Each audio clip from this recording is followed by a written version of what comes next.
today I'm having a conversation with Jeff about some of the work that he's doing with Google integration. We previously did some work with Google integration for Google Drive and permissions, constituting folders and other kinds of permissions. Depending on if you're assigned to a project and so forth, it would actually assign permissions based on a NetSuite project. Now, for another client, if I understand correctly, that client has a lot of users that he needs to work with in his business model who also need communications. He wants to use NetSuite to be the source of truth about those users, you could say, as employees, I guess. That's what I'm going to learn Mhm. about. And his vision was, can we just be working in NetSuite? And can we then drive Google to basically constitute, I guess, perhaps Google users and or communications inside that environment?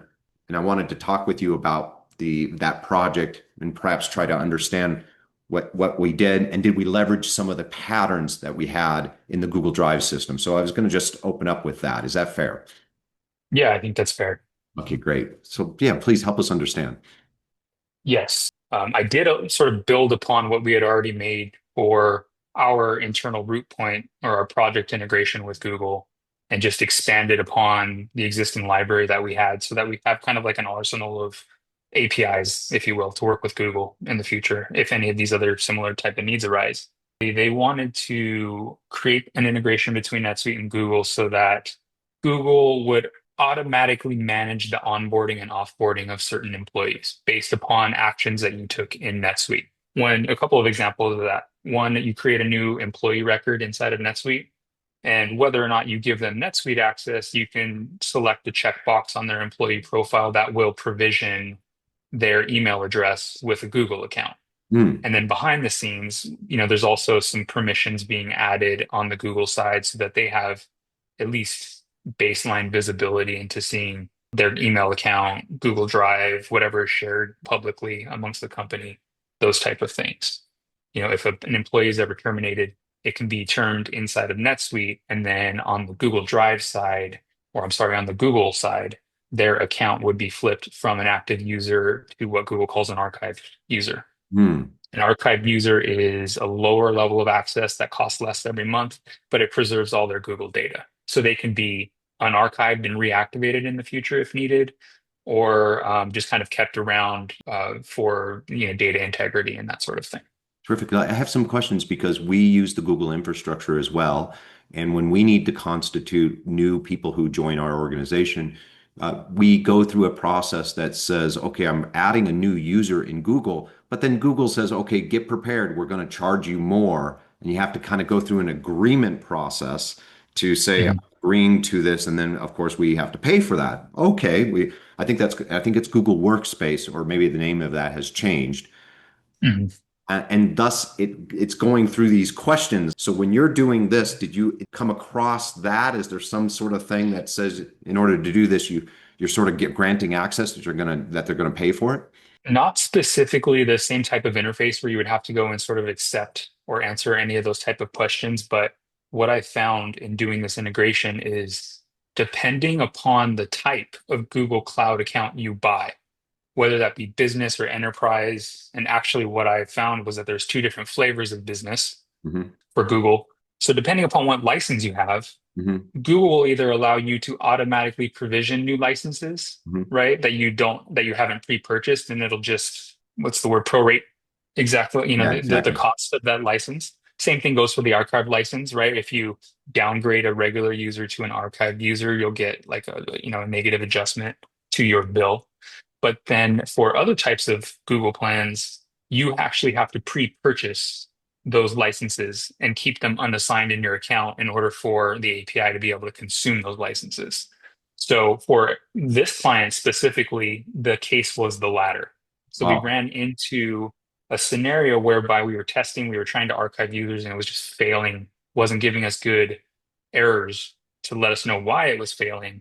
But after some digging around, we figured out, okay, we've got to buy archive seats, we've got to buy unlicensed users in Google so that they're able to be consumed against once we Is it provision in NetSuite. okay? So in this situation, you encountered that, and you basically had to get a pool of resources.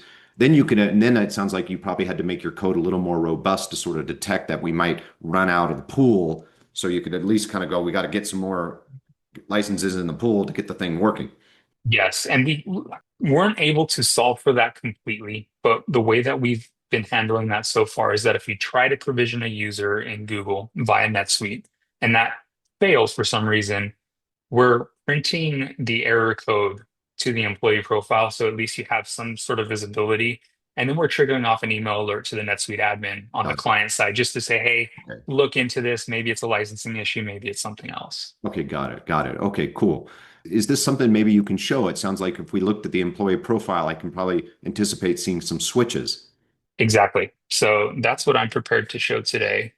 And like I had mentioned, this integration has since been flipped to production. So I don't want to click anything in here and start to affect the, their billing with Google. So I'll show Makes sense. you what we did, at least from the interface side. So the first thing to show is I'm on an employee profile right now. This employee is already active in NetSuite. And if you're looking to come in and create a Google account for this user, two things actually could happen. One, maybe this user email address already has a Google account I got it. registered. Okay. If that happens, you'll get this banner up at the top when you go and view an employee record. So it'll say we've already found a user account for this email address, but this account is not currently linked to Hmm. this employee profile. Interesting. Okay. Now, if that's the case, you can edit the employee profile, check a checkbox that I'm about to show you, and then it'll just link the accounts together. So Because pretty simple there. linking And means then that we bound this integration between this NetSuite record and the Google record from the perspective of NetSuite. that's correct. So I'm jumping around a little bit, but I'll actually come to this third page and show you an example of what that would look like. So what we did is we added a Google user account tab to the employee profile. Okay. And then in this tab, if you have a linked profile Hmm. between Google and NetSuite, we'll just store the Google ID, the internal ID of the Google user on the NetSuite employee record so that we have linkage. But another good thing about Google is they treat the email address sort of like a unique identifier as well. So Hmm. it's pretty easy from us from the back end to look up a user with either one of these two values. Easy.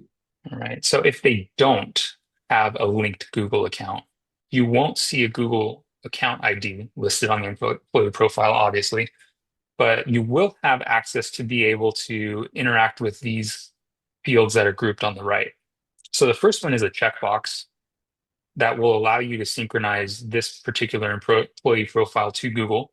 Hmm. So that synchronization event is essentially checking to see if this user already exists in Google. Got So I it. submit the profile, and if it does, it just links the account. No That big makes deal. sense. But if it's a brand new account, what you would want to do conceptually is come in here and define a password. Hmm. And then we've also got like a checkbox to require a password change once the account has been set up and once the user is logged in for the first time. Okay. The reason why we did this is because the password field technically on our side is stored as plain text. So Hmm. I can toggle it and show it and hide it. Potentially wouldn't want that same password to be used in perpetuity by the user after the administrator has set it on the NetSuite side. Got it. Okay. And yeah, and then once you save the employee profile, the integration will run. It will try to create the user account. If there is an error with the synchronization, like I had mentioned, we have a hidden field that's not displaying on the employee profile that will store the error message. And right now we've got the functionality built so that it bubbles up into a red banner up at the top if there is a sync error. Got And it. then that sync error, if you were able to resolve it somehow, you can come back into the employee profile record, click, these check boxes and fill this information out again and resave it, and it would try again. Okay, so let me ask a different question because sometimes people implement single sign-on technologies in order to make it more enterprise oriented. Is this client using any single sign-on technologies? Do you know? So my knowledge, they're not using single sign-on. Mhm. So that was not a requirement for this particular integration. But there is an OAuth 2 component as part of this integration Hmm. that's required for setup. So we do go through sort of like a handshake process between NetSuite and Google to get the Google token so that we're able to make these API requests. And what we've tested is once you set this up for the first time, that token's basically reusable in perpetuity as long as the Google integration application that you have to set up on the Google side is valid. Yeah. Okay. And that's kind of the work that we also did in the plumbing for the Google Drive integration, correct? That's correct. Okay. In many respects, then this is pretty simple to understand. It's kind of a place to link and create them. And then I saw you had terminate, which looks like it could go the other direction. That's correct. There is a control on the employee profile, and we're just using the native termination date field. And if you put a date in this field that is either on or before today, then the Google user account will automatically be flipped from whatever license they were assigned to the Google Archive user license. Got it. And then removing that value would go the other way potentially and unarchive that user and flip them back to active. Got it. Okay. And so that's pretty clean. And so with this, you got basically administrators can stay over in here, stay focused on the business event, creating users and terminating users. They automatically get Google to do its thing, and it saves them a lot of steps if they had a lot of this to do. And the nice part is this once this is set up, they don't have to buy another connector and pay a recurring charge for all that kind of stuff, correct? That's correct. And we're soon going to be expanding upon this integration where we'll be doing other things like assigning users to different Google groups based on the type of role or based on the type of job title that they might have. We still have to figure out the requirements, but that is something that's going to be coming soon. So it's exciting to kind of be elaborating on all of these different concepts and using hooking into Google more and more. Did you say that some of these employees are may not necessarily be logging into NetSuite? Did I hear you correctly? That's correct. So we're using the employee record, which would, if they don't log in, they're not consuming a license, a NetSuite license. So it's a repository of their people, but not necessarily for licensing. So And yeah, and another, I don't know if they're leveraging this, but I think nothing with this architecture that would prevent them from doing additional sort of like app provisioning on the Google side based on the user permissions that we assign right, right. and So provision other apps for them. just like so Google Drive, as you do that, you're saying there's a whole set of APIs. So if we want to create a richer experience inside NetSuite to drive config, we can drive config over in Google with NetSuite leading the charge. Yeah, that's exactly right.